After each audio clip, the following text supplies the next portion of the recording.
우리가 살아가는 여정에서 무엇이 만족감을 주는지를 바로 알고 사는 저와 여러분이 될 수 있기를 주님의 이름으로 축복합니다. 본문에서 인간의 관심사는 먹고 사는 데 있다라는 사실을 알 수 있습니다. 평범한 이 사람들이라면 누구나 더 나은 직장, 더 나은 보수, 또 더 나은 집, 더 나은 옷, 남과 비교해서 조금 더 좋은 것을 추구하며 살게 되어 있습니다.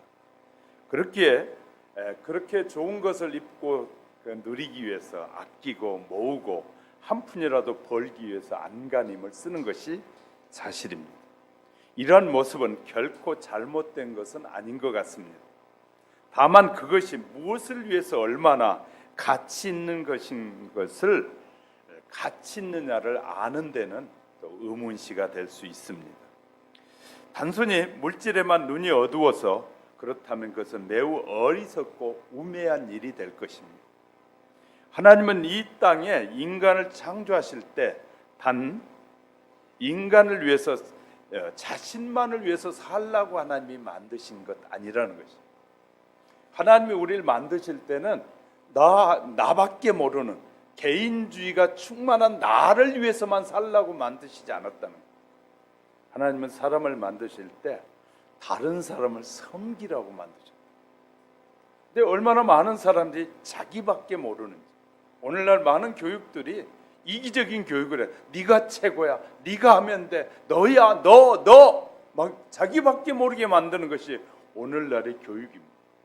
마귀는 어떻게 하든지 하나님의 말씀보다는 이 인간 중심의 삶을 살게 하려고 수단과 방법을 가리지 않고 우리에게 도전해 오고 있는 것이 사실입니다. 교육계 안에도 하나님의 말씀에 떠나서 교육을 가르치는 수많은 이 교육자들이 많다는 사실을 기억하셔야 돼요. 우리는 세상의 사람들에게 희망을 거는 것은 매우 어리석은 사람들입니다. 우리 하나님 앞에만 희망을 갖고 하나님 앞에만 소망을 가져야지. 세상의 학자도 지옥 가는 학자들이 얼마나 많은 줄 아십니까? 박사라고 다 천국에 가는 거 아닙니다. 우리는 너무나 많은 착각 속에 사는 사람이 많다는 것이. 우리가 깨닫지 못하면 얼마나 하나님이 우리를 만드신 우리라는 이 개인의 가치가 얼마나 소중한 것인지를 모르는 사람들이 너무나 많아요. 이 가치관을 잘못된 가치관 속에 빠지게 되면 사람들이 헛된 일에 희망을 걸고 살아가게 돼 있습니다. 하나님 우리에게 맡겨주신 짧은 인생의 길에 얼마나 이 시간들이 소중한 시간인지 몰라요. 지금 여러분의 시간이 소중하지 않다고 여기고 그냥 허비할 줄 모르지만 세월이 좀 지나고 보면 하나님이 우리에게 주신 시간이 얼마나 짧고 얼마나 소중한 것을 우리에게 주셨는지를 깨달아야 될 텐데요. 그것을 알기까지가 참 많은 우여곡절이 많은 것 같아요. 자, 우리는요 잘 알아야 돼요. 오늘 일반적으로 유대인들은 이 풍습에 의한 재산을 분배하는 것이 동생에게도 이렇게 분배해 주는 것이 유대인의 분배법. 우리나라와 거의 유사해. 우리나라도 옛날에는 부모의 재산을 큰 아들에게 다 처음에는 줬어요. 그리고 조금 지나면서 법이 바뀌었어요. 큰 아들에게는 조금 더 주고 둘째나 셋째나 적게 주고 딸은 시집 가면 그걸로 끝이다. 왜? 그 집에 가서 귀신이 돼서 그 집에 살아라. 이렇게 우리나라가 해왔어요. 근래 와서 이제 자식이 하나밖에 없고 아들도 하나밖에 없으니까 이제 무조건 나눠줘라. 그래가지고요. 지금은 무조건 동등하게 자식이 딸이든 아들이든 구별하지 않고 다 동등하게 나눠주는 그런 시대가 됐습니다. 그런데 동생이 불만을 품고 예수님에게 와서 하는 말이, 예수님, 형의 재산을 좀 나눠서 나에게 좀 더 주게 해주세요. 예수님에게 요청하는 것이. 그랬더니 예수님이 하는 말이 탐심을 버리라. 탐심을 버리라. 내가 너희를 그런 일에 쓰라고 하나님이 나를 보내신 것이 아니다.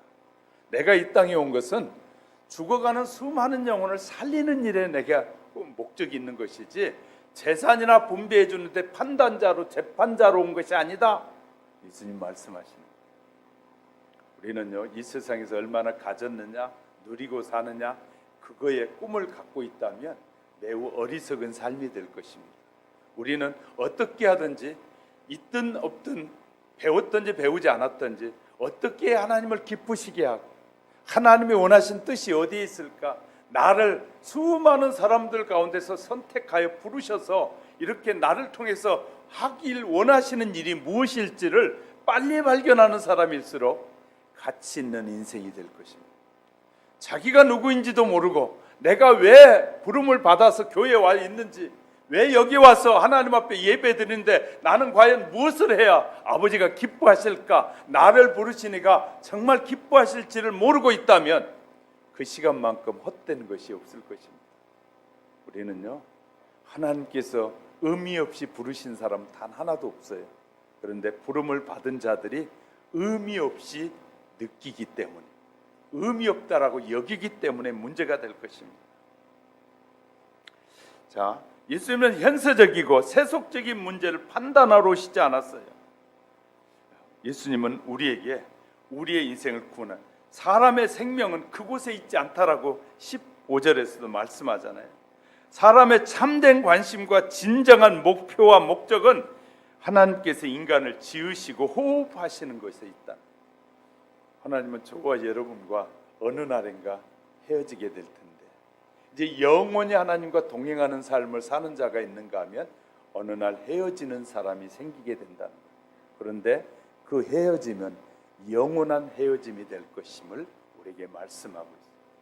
우리에게 이런 기회를 주신 것, 그러니까 하나님께서 우리를 부르셔서 하나님의 일을 할 수 있는 기회를 주신 것을 우리가 성경을 제대로 이해하기 시작하면 얼마나 감사할 수밖에 없는 거예요. 그냥 시간을 헛되게 보낼 일이 아닌 것을 알게 되는 것입니다. 에릭 프롬이 쓴 책 가운데 한국에 널리 알려진 책이 있는데요, 소유냐 존재냐라는 책을 썼어요. 프롬은 이 책에서 인간의 이 삶의 방식을 두 가지로 쓰고 있는데요, 첫 번째는 소유하는 존재가 있다, 두 번째는 존재하는 소유가 있다라고 말하고 있어요. 어느 것을 선택하느냐에 따라서 그 사람의 인생은 모든 것이 달라지게 된다. 좀 어려울지 모르겠습니다. 하여튼 그래도 오늘 좀 어렵더라도 잘 들어주시는 것이 필요할 것 같아요. 어느 날인가 이것이 깨닫게 됩니다. 지금 하나님의 말씀, 설교의 말씀이 안 깨달아진다고 해서 재미없어, 그런 사람은 참 조금 지혜롭지 못하는 것이에요. 지금 들었던 말씀들이 나중에 듣고 또 듣다 보면 어느 날 말씀이 깨달아지는 은혜의 역사가 임해요. 할렐루야. 설교한다고 설교 제가 한 편 했다고 여러분이 설교를 완벽하게 이해할 사람이 어디 있겠어요? 없습니다. 어떤 때는, 어떤 설교에는 한마디가 우리의 가슴을 찢어지게 하고 우리의 가슴 속에 들어온 그 말씀이 다른 말씀들을 해석시켜주고 이해시켜 주시는데 성령님이 하시는 거예요. 그러면 한 절의 말씀이 그날 하루 그냥 40분 동안 1시간 동안 들었던 말씀보다 더 엄청난 은혜를 끼치게도 하시는 거예요. 그렇기 때문에 우리는요, 어떤 설교든 설교를 들을 때는 하나님의 말씀이라고 들어야 돼요. 할렐루야. 그런 자세로 들으면 하나님께서 놀라운 은혜를 주셔요. 우리는요, 이 삶의 방식, 무엇을 선택하느냐가 너무 중요한데 좀 이해가 안 될지 모르지만 들으시면 좋겠고요. 존재를 위해서 소유하느냐, 존재냐, 소유냐는 중요한 가치관의 문제라는 것입니다. 예를 들어 몇 가지 설명해 보겠습니다. 미국의 사람들이 동부로 이주할 때가 있었습니다. 두 종류의 무리가 이주하기 시작했는데, 한 무리의 사람들은 말을 타고 동부로 이제 동부에서 서부로 가기 시작했는데, 막 그들은 이 서부에 금이 많이 난다는 소식을 듣고 그걸 가서 자기 소유를 만들고 싶어서 말을 타고 막 집단들이 떠났는데 그들은 말도 쉬지 않고 막 계속해서, 왜? 늦게 가면 다른 사람이 차지해 버리면 우리는 국물도 없다. 그래서 우리가 먼저 가야 되니까 말도 쉬지 않고 막 한 달씩 두 달씩을 말을 몰아 달리기 시작했어요. 그러다 보니까 말이 지쳐서 죽기도 하고 사람들이 지쳐 죽기도 하고 막 수많은 사람들이 피해를 보면서 도착했어요. 그들이 도착한 데가 어디냐면 남미였습니다. 그들이 도착해 보니까 그곳이 남미였어요. 오직 황금을 소유하기 위해서 모두 그렇게 달려간 것이었습니다. 소유를 위한 존재하는 사람들입니다. 또 한 무리의 동부에서 떠난 사람들이 있었는데 그들이 동부에서 서부로 떠났는데 LA를 향해서 떠난 거예요. 그들이 가면서 엿새 동안 부지런히 걸어가다가 말과 함께 가다가 일회째가 되면 그들은 장막을 치고 말도 쉬고 사람도 다 쉬면서 그날은 예배를 드리는 사람들이었어요. 예배를 드렸어요. 그리고 나서 또 그 다음날 출발해 가는 거예요.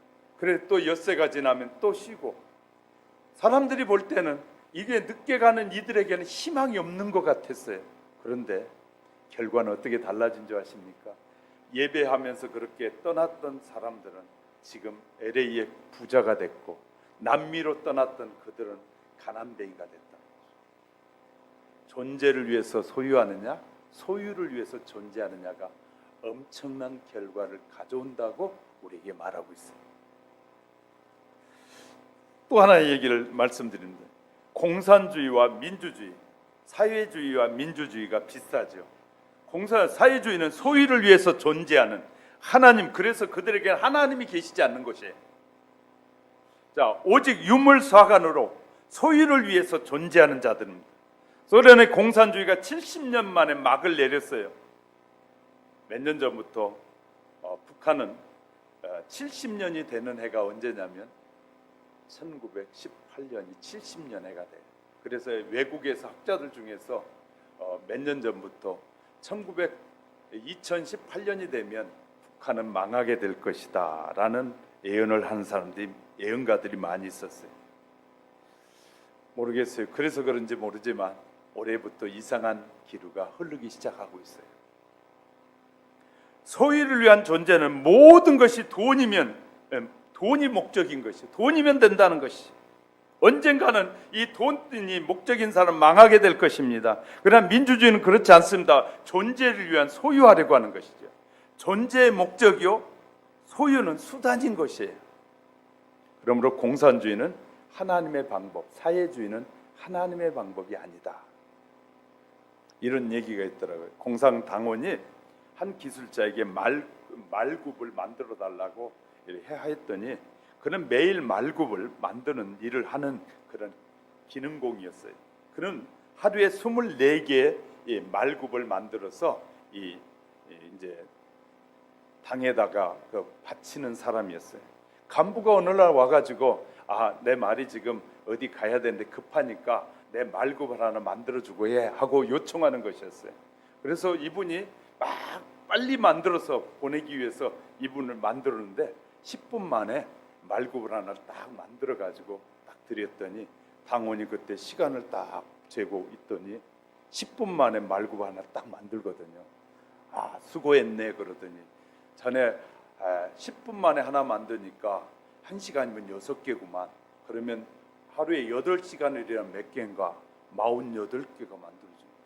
그런데 자네는 24개밖에 안 만들었으니까 반은 놀았구만 하더니 옆에서 권총을 꺼내가지고 그 자리에서 쏴 죽였다는 거예요. 이것이 사회주의고 공산주의 실상입니다. 우리나라 총리가 이 아프리카에 가서 이런 말을 했더라고요. 어제 신문에 난 기사에 북한에는 근래 엄청나게 훌륭한 지도자가 나왔다. 대단한 지도자가 나와서 국민을 위해서 살게 하려고 하는 지도자가 나왔다. 우리나라 국무총리는 싸가지 없는 총리. 세상에 북한의 자기 매형이나 자기 형제들을 기관총으로 쏴 죽인 그런 사람이 그렇게 훌륭한 지도자면 어이없는 짓을 하고 다닙니다. 그들은 뭐 하는 사람인지 모르겠어요. 국민의 세금을 가지고 대한민국의 정부의 이 대표자로 나가서 해외에 가서 하는 소리가 북한의 훌륭한 지도자가 나왔다는 말을 하고 다니는 이런 어이없는 일을 하고 있단 말이에요. 이건 우리 사회에 심각한 문제를 보여주는 것입니다. 지금 하고 있는 사람들이 무엇을 말하고 있는지를 보여주는 내용이에요. 그렇게 할 말이 없을까요? 정말 가슴 아픈 일이에요. 지금 경제는 무너져 내려가고 있는데 표적 수사만 계속 하면서 나라를 막 완전 뒤숭숭하게 만들고 있죠. 어떻게 살자는 것인지 알 수가 없어요. 사회주의를 향해 가자는 말이고 똑같은 것이거든요. 지금 오늘 우리 사회가 이렇게 가고 있단 말이에요. 유대인의 성경에 다음과 같은 아주 귀한 탈무드 얘기가 있는데 주인이 종에게 말합니다. 내가 목욕하러 가려고 하는데 목욕탕에 사람 있는지 좀 보고 올래? 그랬더니 종이 가서 목욕탕에 딱 갔다 오더니 목욕탕에 보니까 사람이 한 분밖에 없습니다 그러는 거예요.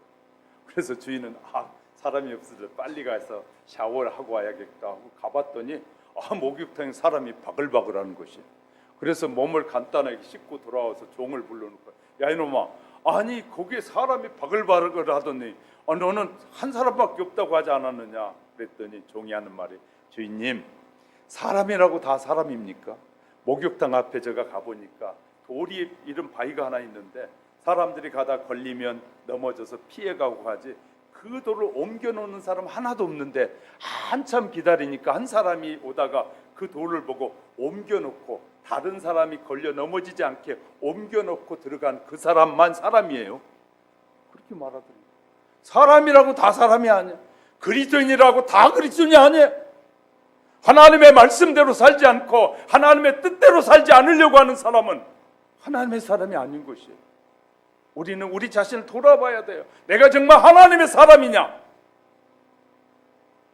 왜냐하면요, 우리가 하나님의 사람은 하나님의 자녀답게 살아야 되고 하나님의 자녀답게 말해야 되고 하나님의 자녀답게 행동해야 돼요. 우리 모두 우리 주위에서 우리를 지켜보고 있어요. 예수 믿는 사람과 믿지 않는 사람, 믿지 않는 사람의 믿음의 사람들이 어떻게 살고 있는지를 돌아보고 있단 말이에요. 모른 체 하지만요, 다 듣고 있어요. 모른 체 하지만 그들이 예수 믿는 사람은 어떻게 행동하는지를 다 보고 있다는 거예요. 우리는 그래서 철저하게 훈련돼야 되고 철저하게 하나님의 자녀가 돼서 말이나 행동에 있어서 누구에게 가든지 흠이 잡히지 않도록 그런 삶을 사셔야 되는 거예요. 하나님 저와 여러분이 그렇게 살기를 원해요.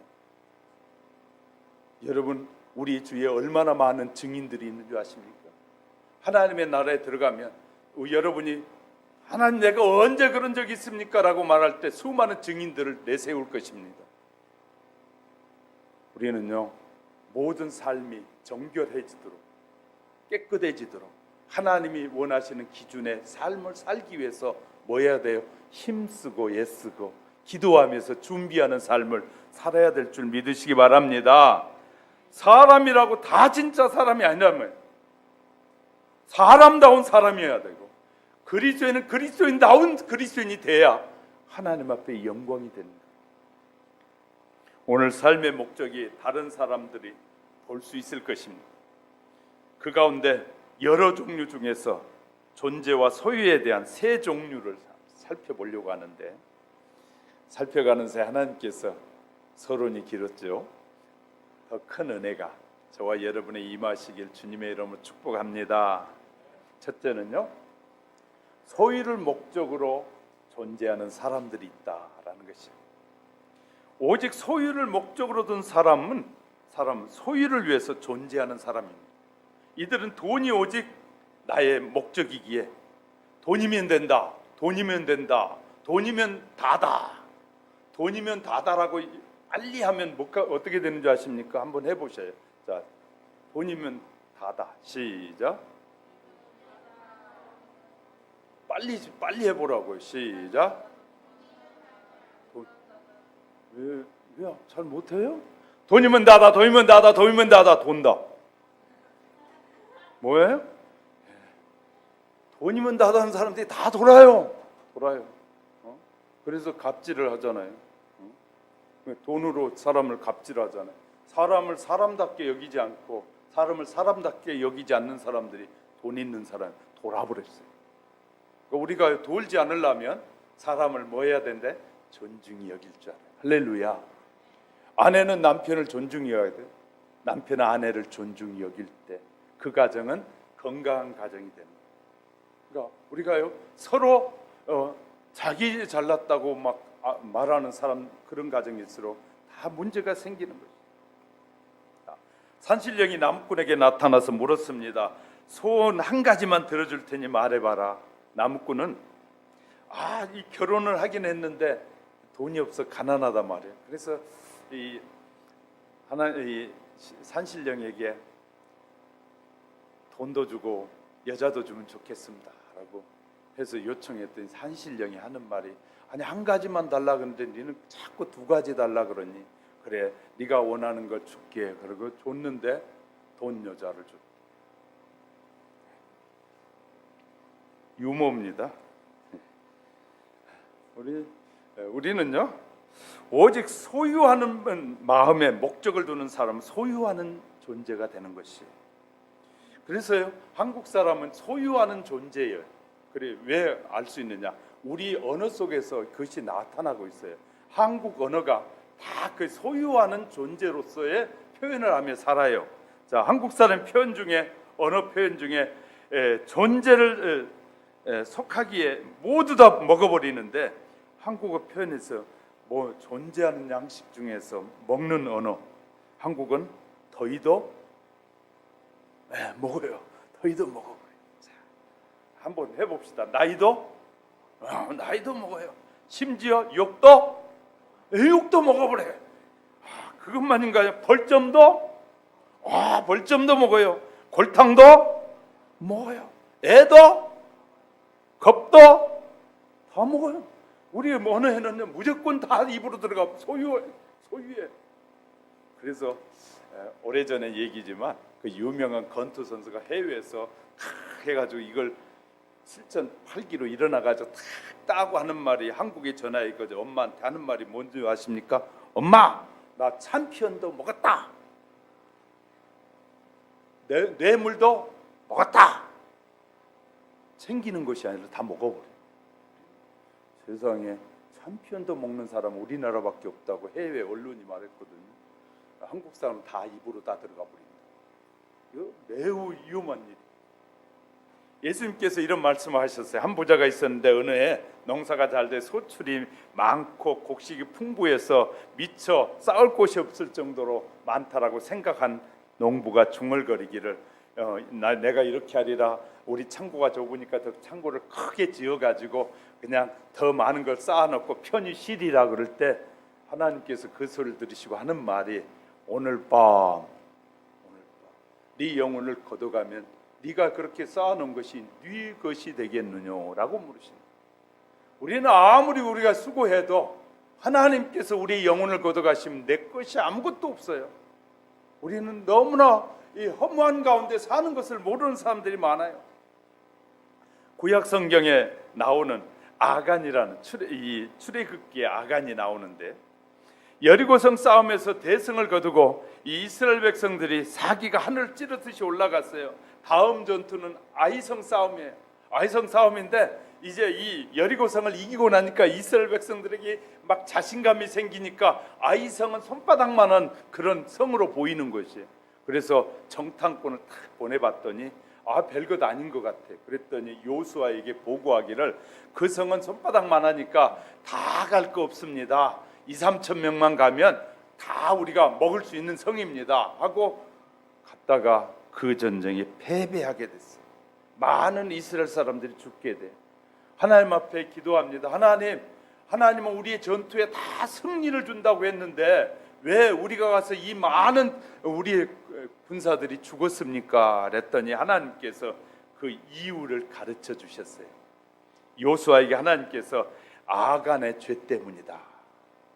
그래서 이 요수아가 아간을 불러다 놓고 이렇게 물어. 아간 형제여, 뭐 때문에 하나님이 진노하셨는지 알 수가 없는데 자네가 좀 알려주면 좋겠어 하고 물어봤더니 아간이 이렇게 말하는, 세상에 내가 갔는데 하나님 이 여리고 성에 있는 것 절대 개인이 먹지 말라고 했는데 내가 몰래 숨겨놨나이다.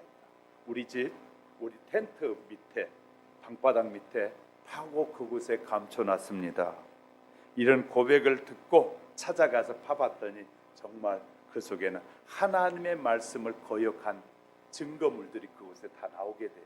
그래서 이스라엘 백성, 그런 아간의 가족, 아간의 아들, 딸들, 소, 나귀, 아간의 집에 있는 모든 것을 갖다가 놓고는 돌로 던져서, 이스라엘 사람들이 같은 민족이지만 하나님의 뜻을 거역한 사람들에게 내리는 형벌 중에 하나가 돌을 던지는 거예요.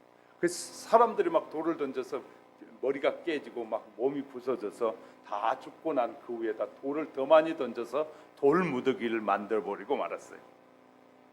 나라가 망하든 말든 나 욕심만 부리는 사람들, 가정이 망하든 말든 가정이 무너지든 말든 내가 나밖에 모르는 이런 사람들이 많을 때 그 나라에는 희망이 사라지는 것이죠.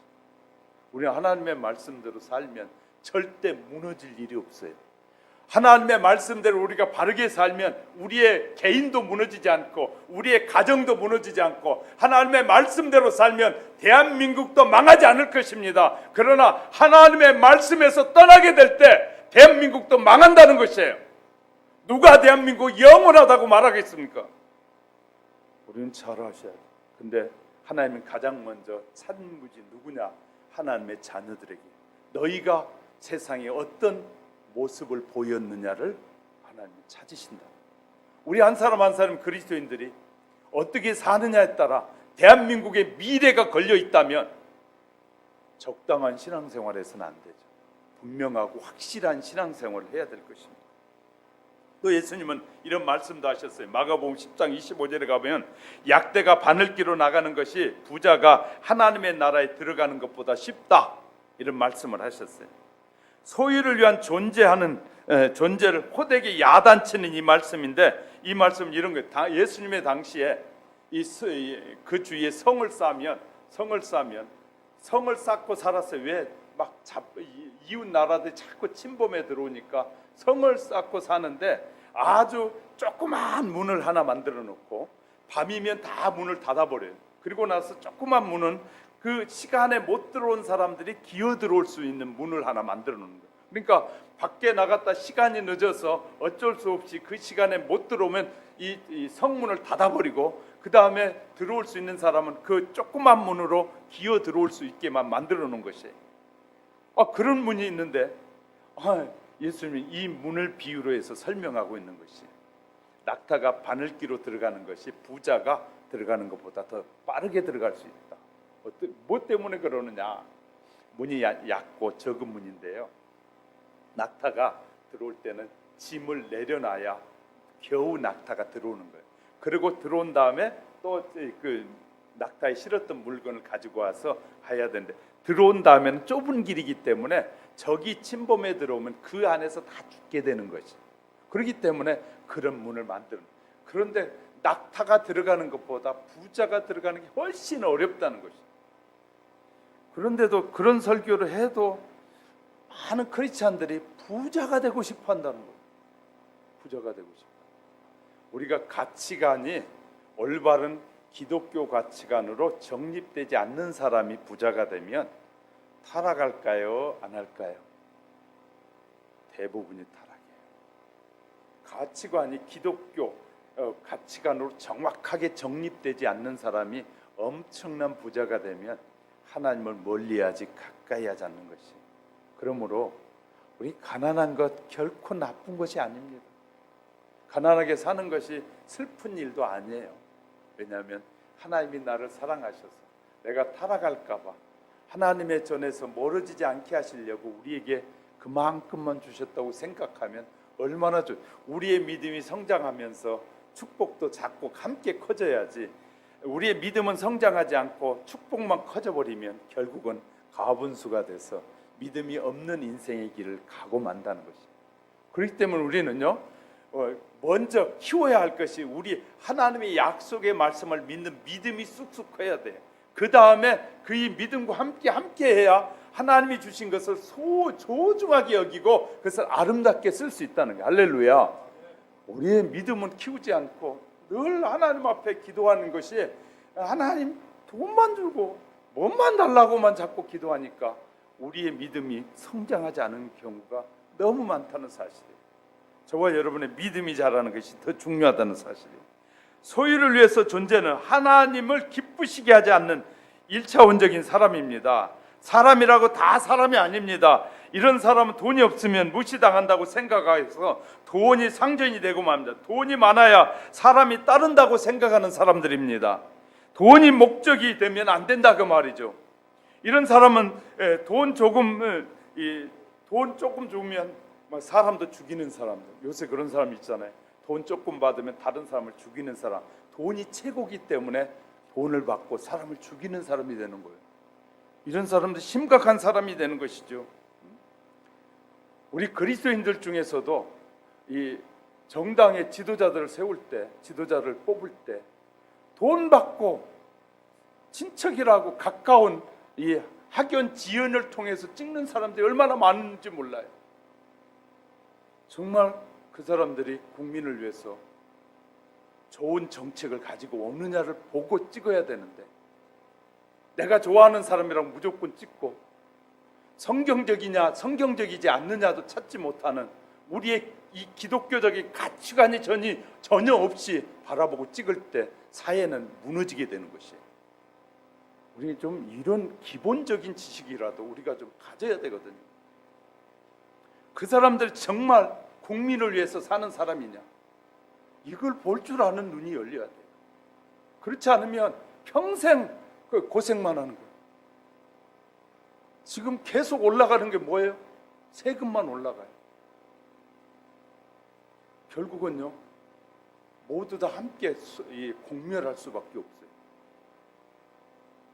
우리 빌라 하나 사는데 그 빌라도 세금이 상당히 많이 올랐더라.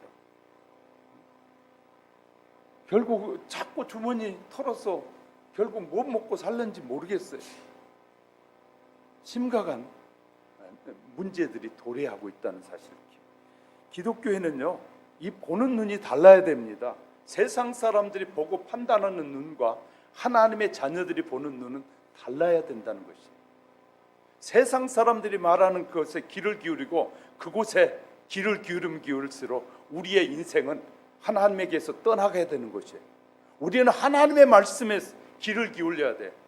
하나님이 어떤 사람을 세우시기 원하시는지, 그런 기도를 하고 정말 뽑습니까? 제가 볼 땐 기도하는 것 같아요. 저는 대통령이든 국회의원이 뽑아질 때는 몇 달 전부터 기도합니다. 하나님의 마음에 합한 자들이 뽑게 해달라. 기독교인들이, 올바른 가치관을 가진 기독교인들이 올바른 사람을 뽑아야 이 사회에 미래가 있기 때문이에요. 저는 그런 자세로 기도하면서 하나님, 그런 사람을 세워달라고 기도해요.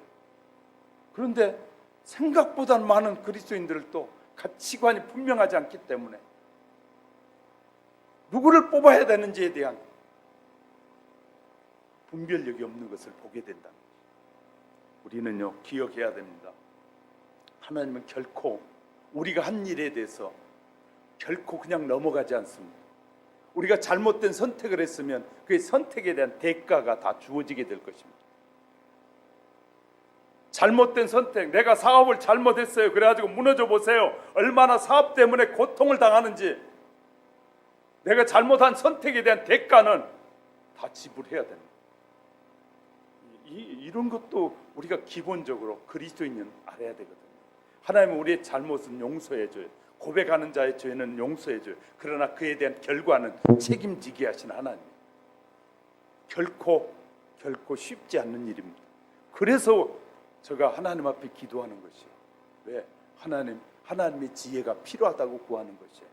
여러분 얼마나 기도하십니까? 정말 여러분의 인생의 문제를 가지고 얼마나 하나님 앞에 매달리면서 내 인생에 살아가는 동안에 어떤 삶의 결과를 가져오게 될 텐데 그 문제를 위해서 얼마나 기도하십니까? 기도하지 않고 하는 결정들은 마귀의 유혹이 대부분입니다. 우리가 기도하지 않고 하나님을 의지하지 않고 믿음으로 구하지 않고 하는 결정들은 99%가 마귀의 유혹일 수 있다는 사실입니다. 하나님은 뭐 한다고요? 사랑하는 자녀를 통해서 하나님의 나라를 확장시켜가고 하나님의 뜻을 확장시켜가기 원해요. 그러려면 우리가 사람들 앞에 영향력을 발휘할 수 있어야 되죠. 믿음의 사람들이 기도하지 않으면 영향력을 발휘하지 못하는 것이에요. 하나님께서 지혜를 주시지 않으면 세상 사람들과 똑같이 생각하고 세상 사람이 말하는 대로 따라가는, 그럼 무슨 지혜가 있겠습니까? 우리는 세상을 닮아가고 세상을 따라가는 사람이 아니라 세상을 이끌어가는 자가 되어야 돼요. 할렐루야. 하나님, 저와 여러분이 먼저 부르신 것은 세상을 따라가고 세상 속에 머물라고 우리를 부르신 것이 아니라 잘못된 세상 속에 나와서 그 사람들 바르게 세워 이끌어가라고 우리를 부르신 것이라는 거예요. 하나님이 우리의 부르심에 대한 잘못된 이 의식은 매우 혼란스럽게 만들 것입니다. 두 번째는 존재를 목적으로 소유하는 사람들이 있습니다. 존재를 목적으로. 존재하려는 소유는 반대로 소유는 존재를 위해 필요한 것이지 소유 자체가 목적이 아닙니다. 베드로는 소유하는 존재 생활을 하였습니다. 그래서 베드로가 이 갈릴리 바닷가에서 고기를 잡을 때 오늘도 나가면 우리 배 한 배에 채워가지고 오는 것이 베드로가 원했던 소유하고 싶었던 마음이었어요. 그래서 베드로가 그날 밤에도 나 밤새 그물을 던지면서 내 배에 가득 채워지기를 원하는 마음으로 그물을 던졌어요. 그런데 한 마리도 잡지 못하고 돌아오게 돼요. 그런데 새벽에 주님의 말씀이 깊은 곳에 그물을 던지라는 말씀을 듣고 지금 이 아침에 깊은 곳에 고기가 한 마리도 없다는 것을 자기가 너무나 잘 알아요, 베드로가. 그럼에도 불구하고 그물을 던졌더니 고기가 찢어지도록 많이 잡혔는데 자기 배뿐만 아니라 이웃 배, 다른 사람의 배까지 가득 채우게 된다는, 그때 베드로에게 소유가 중요한 것이 아니라 존재가 중요하다는 사실을 깨닫게 돼요. 그래서 주님이 나를 따르라고 할 때 베드로는 모든 소유를 내려놓고 주님을 따를 수 있었다는 거죠. 그냥 따른 것이 아니에요. 그냥 따른 것이, 내 배 하나 채우는, 내 소유만 채우길 원했지만 예수님을 만나보니까 내 소유뿐만 아니라 이웃 사람의 소유까지 채워주시는 예수님이었어요. 저는 저와 여러분은 내 소유만 채우는 자로 만족하는 자가 되면 소유적 존재로 끝나게 될 것입니다. 그런데 우리의 존재는요, 내 소유뿐만 아니라 다른 사람까지도 채우는 지혜가 있을 때 주님을 따를 수 있는 것입니다. 어떤 의미에서 제가 모든 걸 포기하고 주님을 따르는 것은 그런 의미일 수도 있어요. 우린 잘 아셔야 돼요. 그냥 그리스도인이 되는 것이 아니라는 것이, 그냥 막연하게 그냥 예수 믿고 살아서 천국 갈 수 있지요. 그런 사람들은 상급이 없을 것입니다. 그러나 이왕 예수 믿고 열심히 신앙생활하는 사람이라면 하늘나라에 상급을 쌓아야 되지 않겠습니까? 하나님의 자녀답게 살아야 되지 않겠습니까? 우리나라에 이 동패낙송이라는 고전책에 순응이라는 사람이 있는데, 그 사람이 가난한 농사꾼이었는데 부자가 된 만석군 이야기가 이 책에 소개되고 있어요. 그는 선언하기를, 무엇인가 때가 있다, 무엇이나 때가 있다, 지금은 일할 때다. 그는 아침부터 저녁까지 쉬지 않고 일하면서 부지런히 돈을 모았습니다. 그리고 돈이 모일 때마다 논을 샀습니다. 그리고 또 부지런히 또 일합니다. 논을 삽니다. 드디어 1년에 쌀 9,000석을 거두게 됐습니다. 가만으로 말하면 18,000가만이 이가 쌀로 들어오는데 요새 금액으로 하면 그 40억 정도의 돈이 들어오는 그 만석군이 된 것이에요. 자, 그래도 그는 말합니다. 내 목표는 만석이다. 만석이 될 때까지 그는 열심히 일했다는 거예요. 만석이 딱 되는 날 이 사람이 만석이 되는 순간에 딱 모든 것을 멈추고 그때부터요, 이 만석군은 남에게 베풀기 시작합니다. 베풀기, 다른 사람에게 돕기 시작했어요. 그래서요, 이 순응이라는 사람이 드디어 만석이 되자 달라졌는데 뭐냐면 인재를 기르기 시작하는 거예요. 그래서 경상도 지역에서 과거를 보러 서울로 한양으로 올라오려고 하는 사람들이 있으면 그들을 불러다가 말도 한 필 사주고 갔다 오는 동안에 필요한 이 여비도 다 주면서 열심히 가서 시험 잘 보고 오라고 도와줬어요. 그랬더니 그 소식이 경상도 지역에 알려지게 돼서 많은 사람들이 그 사람의 도움을 얻고자 그곳에 찾아왔다는 것이에요. 근데 이렇게요, 그는 선비들에게 공부를 잘할 수 있도록 도와줬다는 거예요. 그러면서 하는 말이 이런 말을 했어요. 이 책에 보니까요, 무엇이나 때가 있다. 벌 때가 있고 쓸 때가 있고 모을 때가 있다. 또 풀 때가 있다. 목표 달성을 위해서 초지일관 일할 때가 있고 달성된 목표를 이제 풀 때가 있다. 때가 있다. 이렇게 말하면서 여러분은 무엇을 목적으로 해서 가고 있습니까? 세상의 만석군도, 가난했던 만석군도 자기가 정해놓은 목표가 딱 달성되니까 그때부터는 자기를 위해 쓰지 않고 국가를 위해서, 이웃을 위해서 쓰기 시작하더라. 근데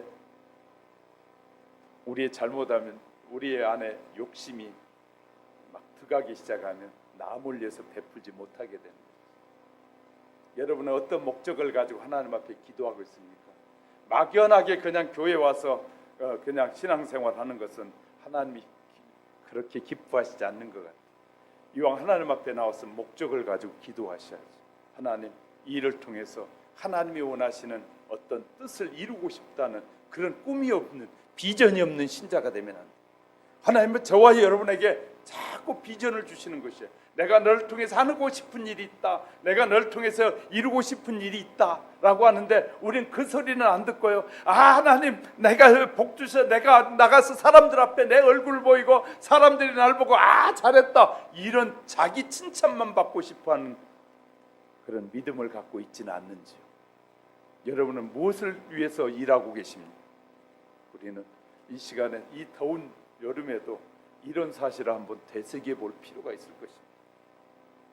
우리는 이런 사람들을 위해 주위에 볼 수 있어야 합니다. 특히 베드로 같이 생각해야 합니다. 이 바람직한 생각이죠. 여러분 신앙생활 속에서 무엇을 생각하고 어떤 기도를 하고 있는지 돌아보는 하나님의 은혜가 있기를 주님의 이름으로 축복합니다.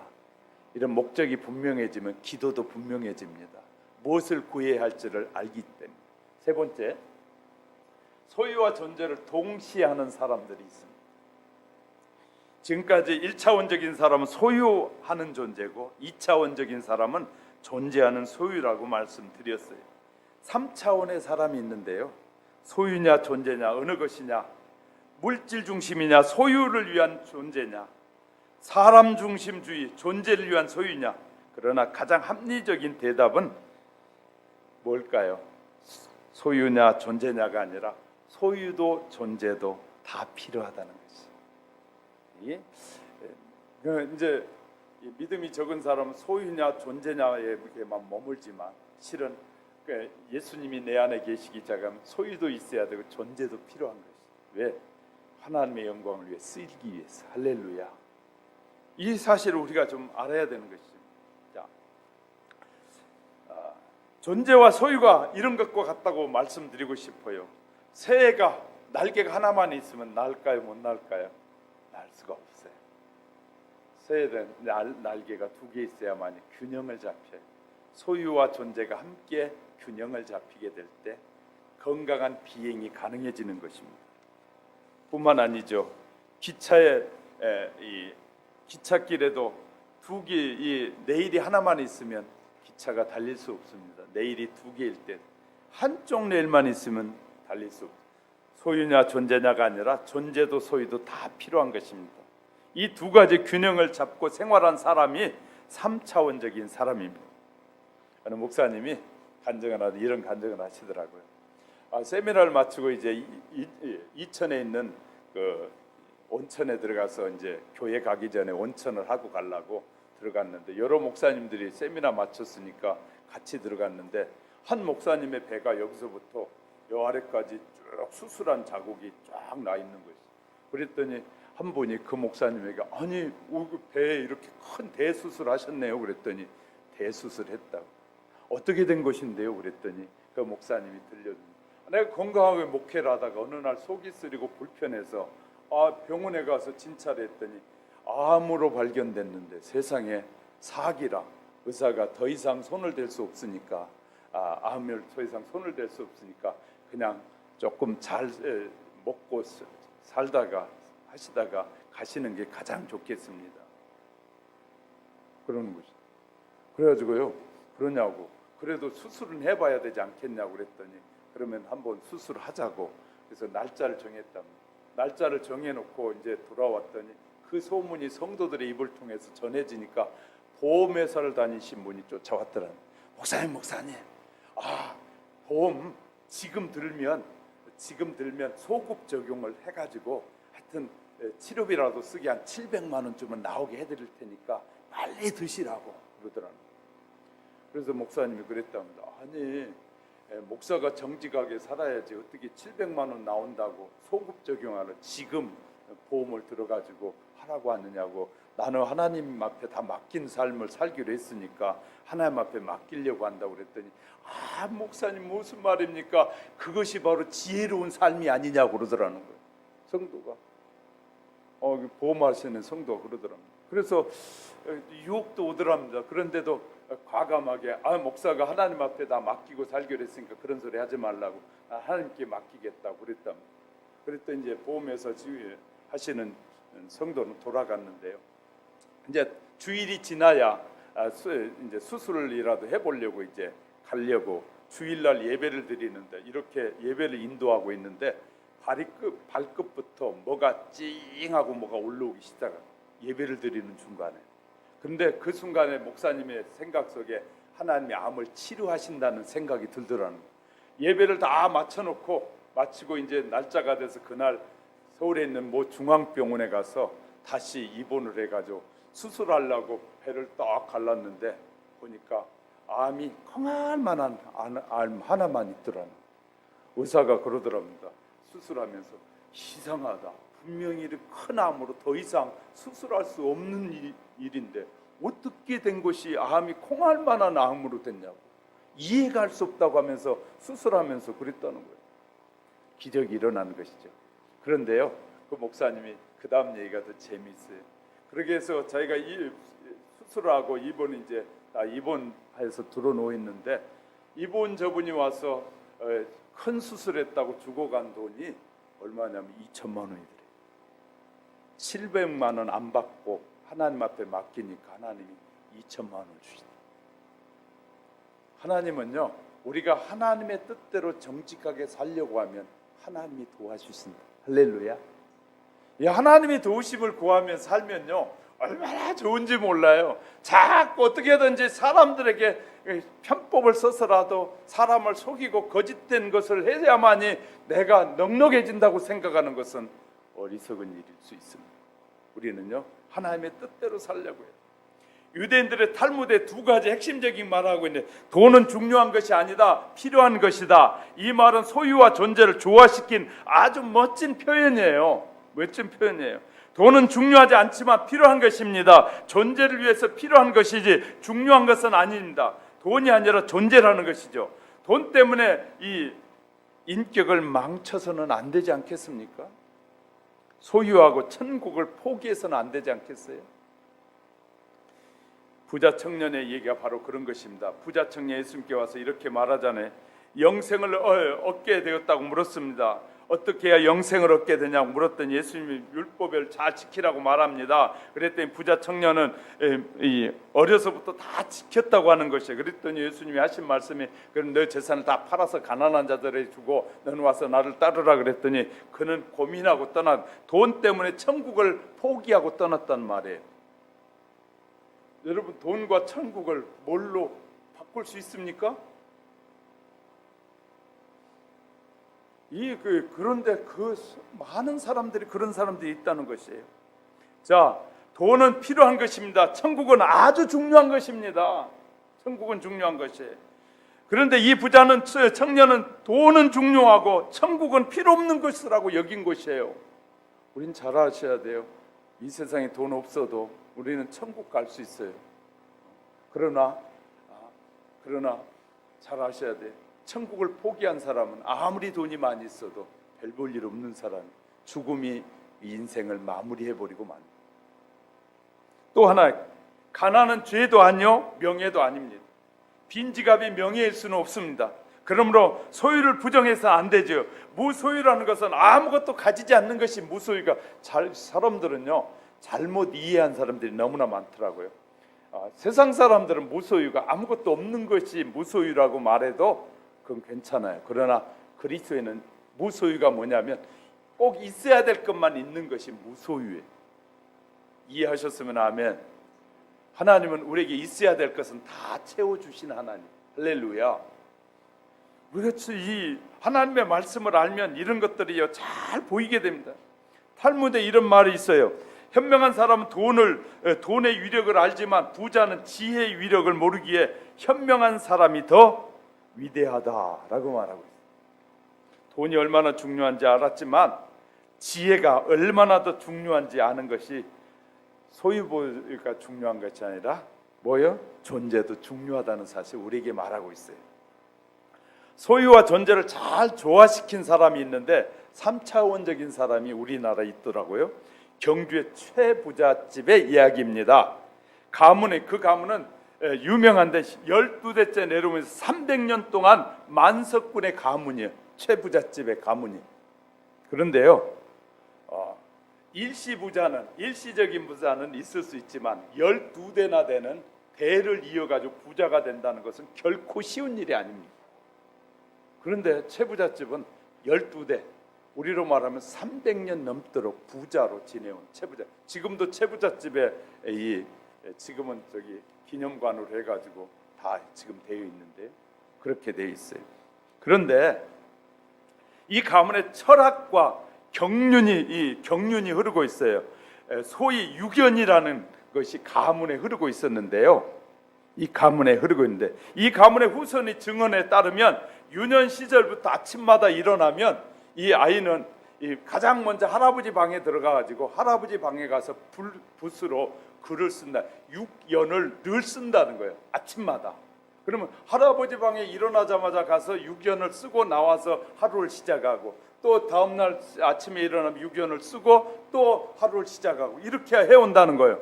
어려서부터 이렇게 조부 밑에서 교육을 받으니까 이렇게 붓글씨로 6연을 쓰다 보니까 이 자연적으로 그 6연이 가슴에 마음에 새겨져 가지고 그렇게 살더라는 거예요. 그렇게 살더. 저와 여러분 하나님의 말씀을 부지런히 읽고 늘 기도하며 살려는 자세를 가지고 살아야 하나님의 자녀답게 살아갈 수 있는 것이에요. 그래서 몸에 박혀서 17세기부터 경주 부자는 300년간 이어오고 있는 이 가문은 뭐냐면 가훈이 하나 있는데 이 집의 가훈 중에 하나가 재산은 1년에 1만석 이상을 모으지 말라. 사방 백리 안에 굶어 죽는 사람이 없도록 해라. 이 집의 가문이. 재산은 1년에 1만석 이상 모으지 말고 또 두 번째 사방의 백리 안에 있는 사람들 굶어 죽는 사람이 없게 해라. 이것이 가훈이래. 그런데 보니까 6전이 이런 거예요. 자처초연, 스스로 초연하게 지낸다.